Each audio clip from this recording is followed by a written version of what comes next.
This is a one-speaker meeting. Please welcome our speaker tonight, Roger.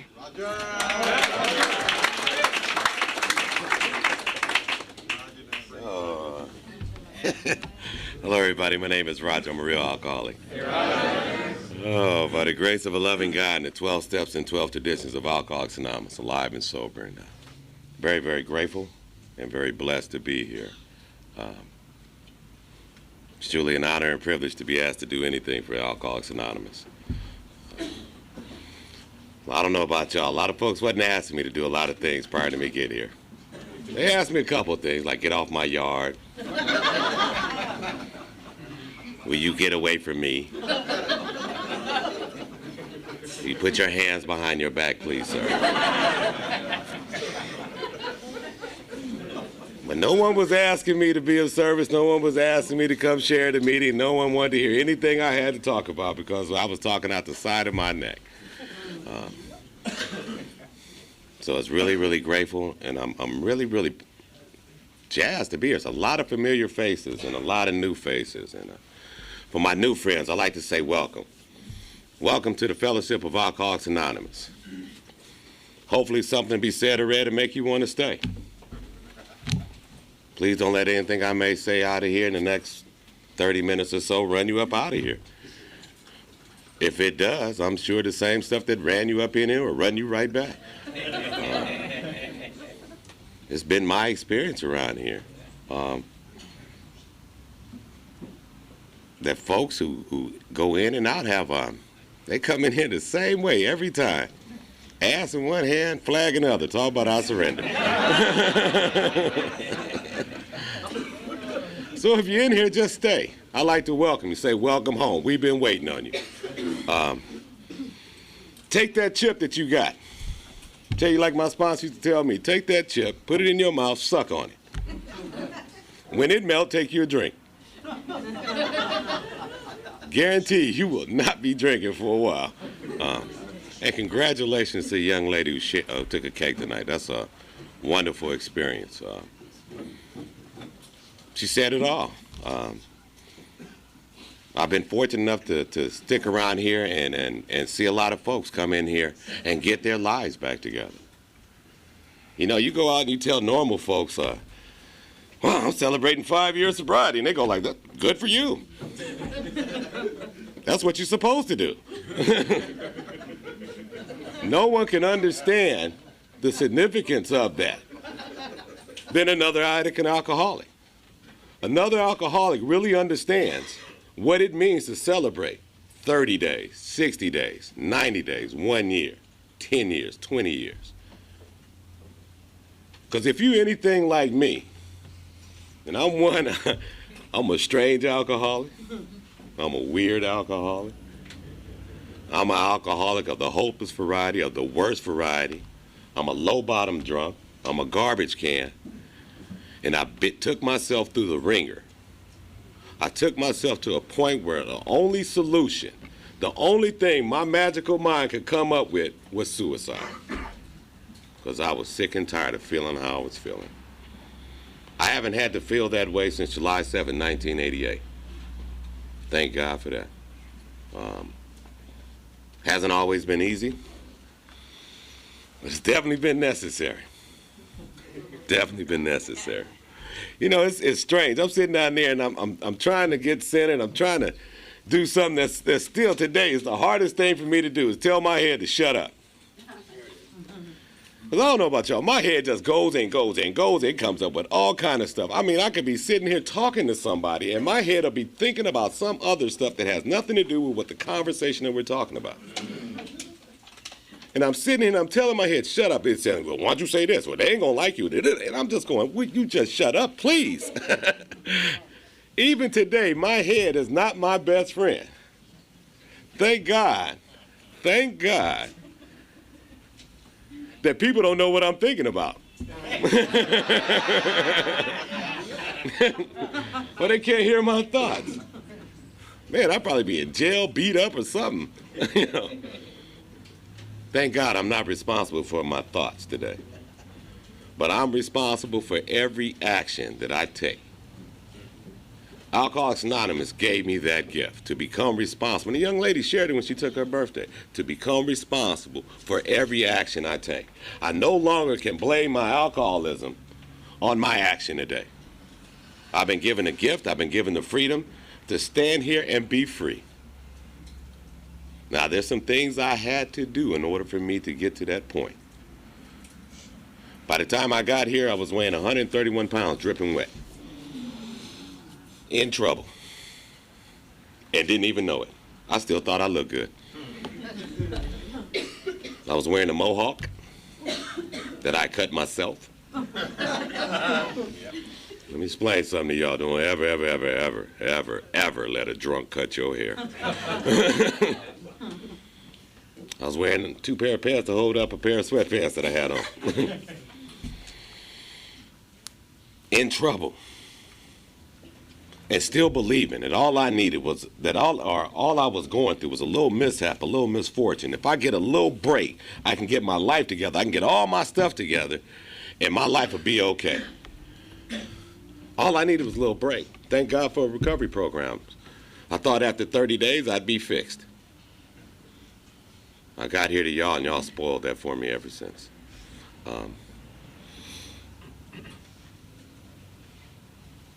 It's been a trip. It has been a ride.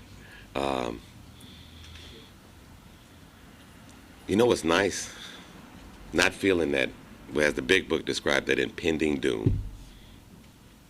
That feeling of uncomfortability that I felt almost every day. Almost every day, particularly in the end, feeling like something bad was going to happen. Just knowing, that knowing that it's not right. To drink and have that put on pause. Not stop, not taken away, just put on pause.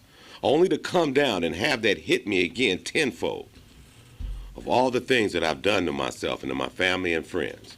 I don't know about y'all. I used to always say, I ain't hurt nobody but myself. What is it? I ain't doing nothing to nobody. I couldn't see the truth.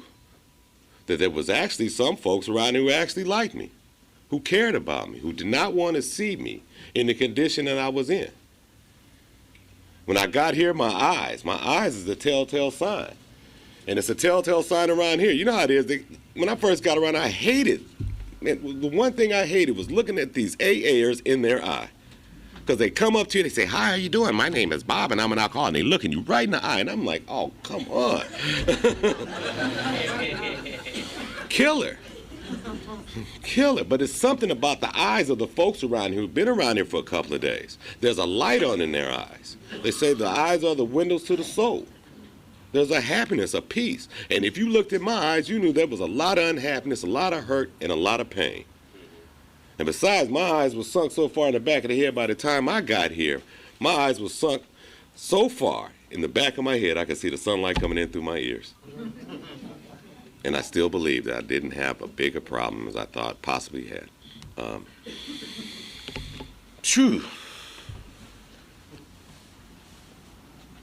I started drinking at a real early age. I'm from right here in L.A., matter of fact. I'm not a Giant fan for all those who think I am. I'm a Dodger fan and a Yankee fan. So let's get that clear there, Dan. Been here all my life. Grew up not too far from here, a couple of miles away. Had a lot of dreams growing up. Had a lot of dreams playing in the big league, playing football. I had aspirations of being a pimp.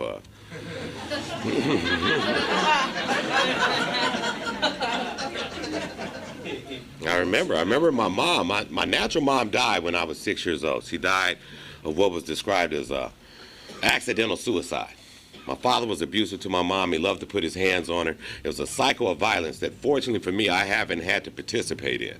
And it went on for generations through my family. And one day my mom got tired of it. She got his gun and her intent was to kill him. She stumbled and fell, the gun went off, and God saw fit to take her life. For a long time I carried that burden around that it was my father's fault. And why did my mama have to leave me?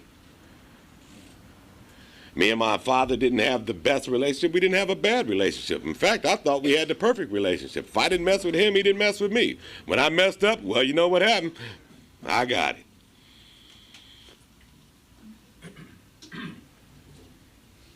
But just prior to that, I remember my mom asked me what I wanted to do. I think it must have been about 5 or 6 years old, and I was pretty bright. I could read real good. I could read the LA Times and put words together. And I remember telling her, I had seen Perry Mason, at this time, and I stuck my chest out. I want to be an attorney. Well, after my mom passed, and I discovered alcohol and a few other things, I remember my father remarried, and my stepmom asked me the same question. I was about 14 now. Now I'm drinking every day. She said, what you want to be once you graduate high school? I said, I want to be a pimp. Needless to say, that didn't go over too well. But it was what I was attracted to. I was attracted to guys who talked out the side of the neck, carried wads of money that could choke a dinosaur, drove the fancy cars, seemed like they had all the girls hip, slick, and cool. That's where I come from. That's what I was attracted to. That's what I aspired to be. Well, y'all see who got pimped, right? You see how aspiring I became. What I became was one big drunk. That wasn't the plan. That wasn't the plan. I dreamed a lot of things, but not once did I ever dream of getting clean and sober. I dreamed of getting drunk a bunch of times. But I've never, ever had a dream of getting clean and sober, not till I got to y'all. Amazing. Not once did I ever think that alcohol was the problem. But it's just part of the problem, right? I thought once the alcohol was removed, everything would be okay. I can go back to living and life would be grand. I didn't know that something else was desperately wrong with Roger. Desperately wrong. Let me get on up and move on up to the front. I got here because my life had just spun out of control, and everything I thought that made me who I was leaving, was going fast. The car was being repossessed. I found myself in deep amount of debt. The job that I had was about to fire me. Some strange stuff happened at my house. I was living with a young lady and her 2 kids at the time. I came home one day and I heard them go into the bedroom and the bedroom door locked. Now, all this time I've been living there almost 5 years. We ain't never had a lock on the bedroom door. And I come in the front door and I hear the bedroom door lock. Because they didn't know what animal was going to walk through that door on a nightly basis. They didn't know. They talk about how the alcoholic in his cups is an unlovely creature. I don't even have to be drunk to be unlovely. They don't I could be in a sober state of mind and be insane. Insane. I remember at the end, scouring through garbage cans trying to find that last little piece of Happy Meal that one of the kids may have left in there because I had been gone for 3 or 4 days, and now I'm suffering from the missed meal cramps. I don't know about y'all. Normal people don't do that to themselves. Normal people do not do that to themselves. Normal people don't take them to the levels I take myself. You just don't do it. It had gotten to a point where it seemed like my whole world had crashed on me, and what was the point of living? See, the will to care had long been gone. I stopped bathing regularly. I told you I cut my own mohawk. And the will to live was running out very fast. And at the ripe old age of 27, my head didn't have no more plans. I don't know about y'all. My head used to always come up with plans on how I'm going to fix this situation. And this particular day, July 5th, 1988, my head didn't have no more plans. Suicide seemed like the only option. Now, I remember I wanted to do it real dramatically, too. little grandiose way to go out. I wanted to go up on Wilshire, find a building, call my folks, I'm about to kill myself, and leap. Like, that's the way I think. That's the way I think. I want it to be big time. I don't want no little quiet stuff. I want it to be big time. I want everybody to know. Everybody feels sorry for me. Poor him. He should have. You know what? I didn't have the nerve. I didn't have the guts to do that. What had happened was I'm sitting up in there, and one more time I find myself sweating in my drawers one more time. Everybody else has gone to bed. It's like 2, 3 o'clock in the morning. And I'm sitting here, and my life is flashing through me one more time. And I can't stop my head from going off. How did I get myself to this position? I love to tell y'all said, you know what, I need to change. I got the phone called Alcoholics Anonymous. My life has changed ever since. That wasn't the case. I got a number, but I was unable to make a call. Unable to make the call. At my very worst, at my very bottom, I was unable to ask for help. And that's what I find it's been so much a part of my life and so much of the lives that I've seen of folks that come in here. The hardest thing for an alcoholic to do is ask for some help. Ask for some help. And when I do ask for some help, I want to tell the help what kind of help I want.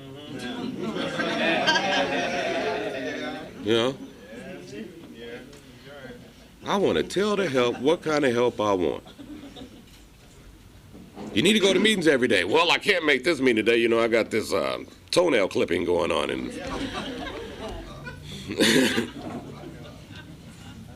I don't know. Fortunately for me, there were some folks around here who had been around for a couple of years, a couple of friends of mine. I hung around with a group of guys, and most of the friends I hung with either went to jail, got killed, or we never seen them again. But there were a couple who got clean and sober. And I used to always say, good for him, because he really needs to get clean and sober. I couldn't see I'm doing just as bad as him. Not once did he try to 12-step me. Not once did he tell me I needed help. Not once did he come to me and say, man, you need to stop doing what you're doing and go to AA and get your life together. Not once. He dropped a lot of seeds along the way. I didn't know until I got here all that stuff he was saying. It'll get worse. It'll get worse before it get better. I'm just going to show up at work one day at a time. All this weird, it sounded cool when he was saying it to me, but when I got here to y'all, it started clicking. The beautiful thing was when I was ready, when I became right, he was there to bring me in. He brought me here to y'all, and y'all been taking care of me ever since. And for that, I'm eternally grateful to Alcoholics Anonymous. Eternally grateful to Alcoholics Anonymous. I wasn't unable, just to get back, I was unable to make that call. My girl at the time, she got the number, she made the call for me.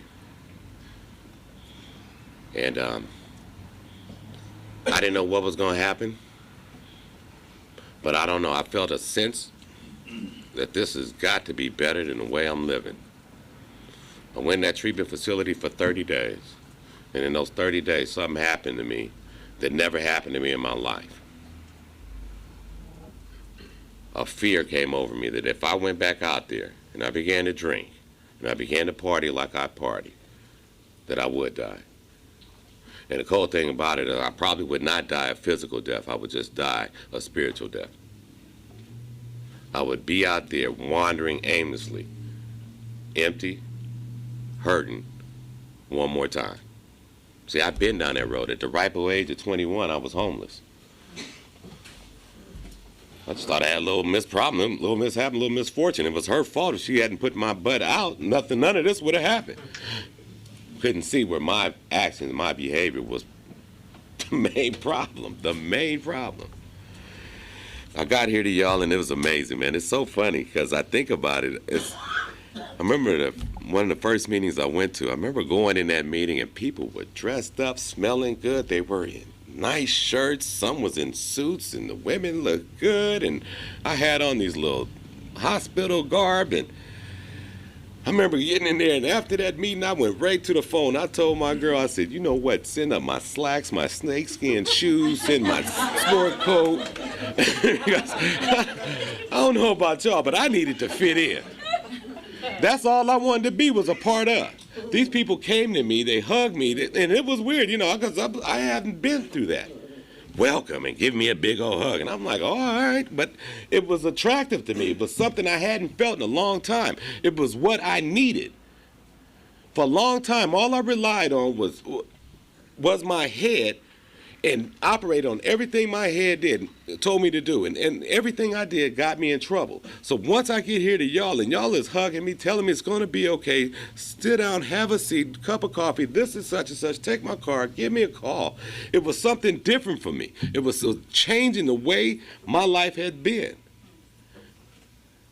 Now, I didn't know if I wanted what y'all had, but I know one thing for sure, I did not want what Roger had. I did not want what Roger had. I was so sick and tired of feeling that incomprehensible, demoralized state that we get in, particularly at the end of our drinking, particularly at the end, like I say, daybreak. I hate daybreak. I hate it with a passion. I don't know how many times I got caught by daybreak. And I get caught by daybreak, and here I come, stumbling down the street, eyes bloodshot. Normal people getting up doing what normal people do, like take out the trash, getting their kids ready for school. They see me, they pull their kids a little closer. They say these things that I can't reply to, like good morning. And I don't even have it in me to say good morning back. I just kind of go,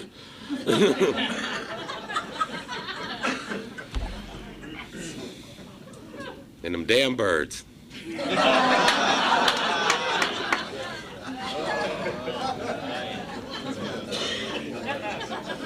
know how it is around 4:35, you could just kind of like see the light coming, and all of a sudden, tweet, tweet, tweet, tweet, tweet, tweet, tweet, tweet, tweet. Oh, I just...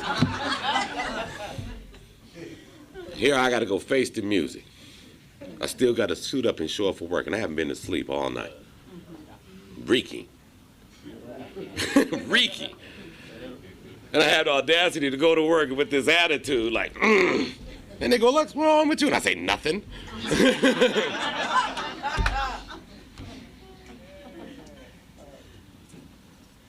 In the first step, it talks about admitting to my innermost self that I'm an addict and alcoholic. Or excuse me, just an alcoholic, just to be respectful, Alcoholics Anonymous. I do that that's my own stuff. Anyway. But to concede to my innermost self, to surrender to the fact that I'm a real alcoholic. Now, what that means for me is that I got to give it all up. Not just the drinking, but the fact that I can't rely on the way I think. There's two parts to the first step.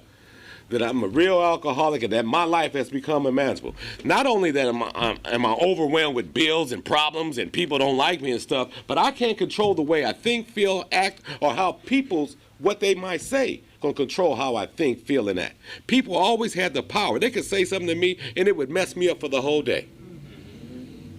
I'd be done. They gone along with their life, trawling along, having a good time of life, and here I am stuck at home, pour me another drink. To concede to my innermost self is to admit, without any reservation of any kind, that I can't do this. But before I can concede, I need to discover what the problem is. What makes me an alcoholic? Is it the fact that I drink every day? Is it the fact that when I do drink, I drink the whole gallon? What makes me a real alcoholic is the fact of what happens to me after I take the first drink. The type of thinking that precedes the first drink, that it's not going to be that bad this time. This time I'm going to get control. This time I'm not going to go overboard. I'm just going to have a swallow. Just one beer. But something happens in me that doesn't happen in normal folks once I take that first drink. It sets off in me, and I'm so glad that they described it to me like this, an allergy or allergic reaction to the body. That means if I eat strawberries and I have an allergy, and every time I eat strawberries, I get these shingles and big bumps and lumps, I'd probably stop eating strawberries.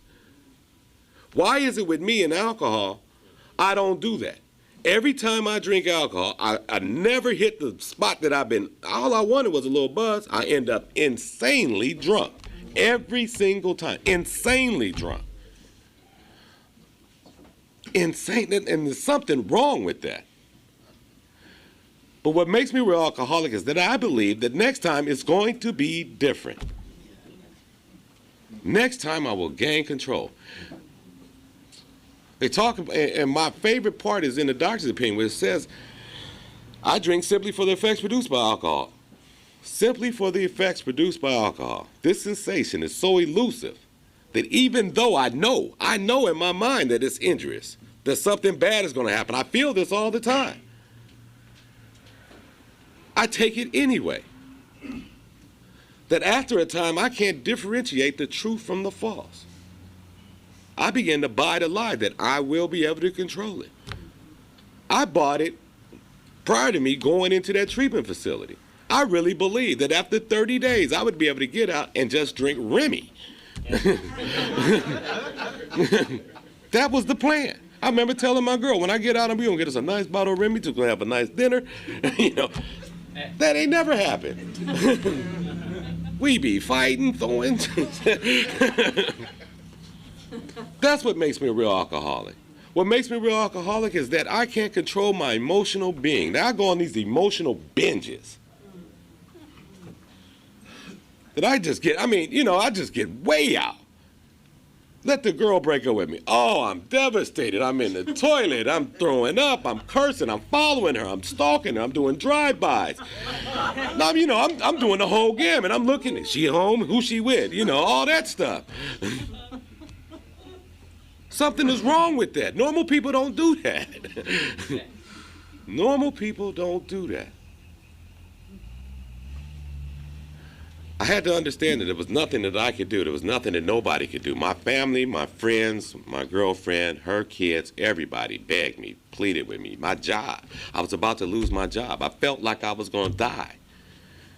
And in the midst of all that, I still couldn't stop drinking. I didn't have the power, the necessary power to quit. I had to find a power by which I could live by. I had to find a power that would become a solution to anything that goes on in Roger's life. Now, most folks that come in here and they say, this is some oaky stuff. This can't be, it can't go like that. But it was the only thing that worked for me. I'm one to tell you to do whatever you got to do in order to stay clean and sober. I found for me, the best solution for me is to try to practice the 12 steps in my life, the 12 principles in my life. And as a result of that, I'm able to stay here. I'm fortunate enough that I haven't had to go back out there and come back in here, ass in one hand, flag in another. I haven't had to feel that incomprehensible, demoralized state. I haven't had to see daybreak unless I wanted to. I've been able to do some things that I never thought I would ever be able to do in a sober state of mind. I don't know about y'all. I really thought life was going to be boring. I'm going to be this square. I am a square. I really don't like getting in trouble. I really don't like going to jail. You know what I mean? I really don't like doing some of the things I used to do under the influence of alcohol. All I want to be is a decent guy with a decent life doing decent things. I love to tell y'all I'm St. Raj, but I'm not. I get here and I find myself 90 days to 6 months still uncomfortable. Why am I in here? I haven't drank in 90, 60 days. Why do I feel the way that I do? Because I'm suffering from untreated alcoholism. If I don't do nothing to treat the problem, I've been given the prescription, but I won't take the medicine. And I want to know why I continue to feel the way I feel. Once I began to take the medicine, something magical began to happen. Something magical began to happen. I've tried everything else. Why not give this thing a try? Why not give this thing a try? Wholeheartedly, both feet in, no reservations of any kind, no lurking notions. I don't know about y'all. I mean, Let me let y'all in a little secret. I know my time is just about up. A little secret about AA, in case you didn't know. This is bottom. This is bottom.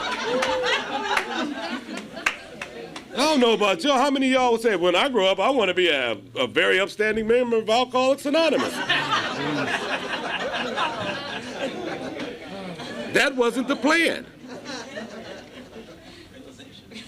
What Alcoholics Anonymous has done for me is made me a viable member of society.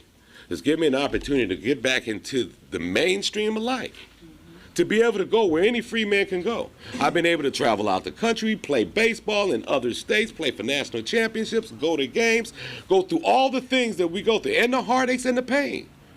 I watched my mom take her last breath as a direct result of alcoholism. And I didn't have to drink. I've had to bury a lot of folks around here. And I didn't have to drink. I've been in relationships, some that I wanted, some that I didn't. And I didn't have to drink. I've gotten jobs, I lost jobs, and I didn't have to drink. See, around here, the program works real well when things are going good. We can tell, we can just say, oh, how great the AA is, yada, yada, this stuff is great, and it's good. But let it hit the fan. And not to be armed with any information or any tools. And see how great AA is. Suddenly, AA sucks, he don't work, that stuff don't work. That's when the program of recovery works its best. That's when I'm given the freedom. That's when I stop holding people responsible or holding them hostage for my happiness or my unhappiness. My biggest discovery this past year, and I don't know why I had this big epiphany, is that all blessings don't necessarily feel good, but they're blessings just the same, because they awaken my senses, they awaken my conscience, they bring me closer to the God of my understanding. They make me, and I'm still one of the ones, I got to get beat all the way to the back of the wall, got to bang it on a few heads before I say I surrender. But once I do surrender, miraculous things come. I get this freedom, I get to get around y'all, and I get to be with y'all. I get to be with the folks that I need to be with. I'd like to thank Sean for having me out. Sean and I trudged since we've been here. Sean was here when I got here, and he left and came back, and glad he stayed. And there's a lot of friends I have here tonight. And I'm not one to go out and tell folks when I have to share at other meetings. I let other people do that. If you're in here, the best thing I could tell you is to do this thing a day at a time. A day at a time. What a proposition that all I got to do is be concerned with how I stay clean and sober today. I'm not responsible for the things that went on yesterday, and I can't do nothing about the things that's going to happen tomorrow. All I've got to be responsible for is what I do today to stay clean and sober. I do this thing a day at a time by keeping it simple, by being good to me, and most importantly, I keep coming back. Thanks for being here for me, and thank you.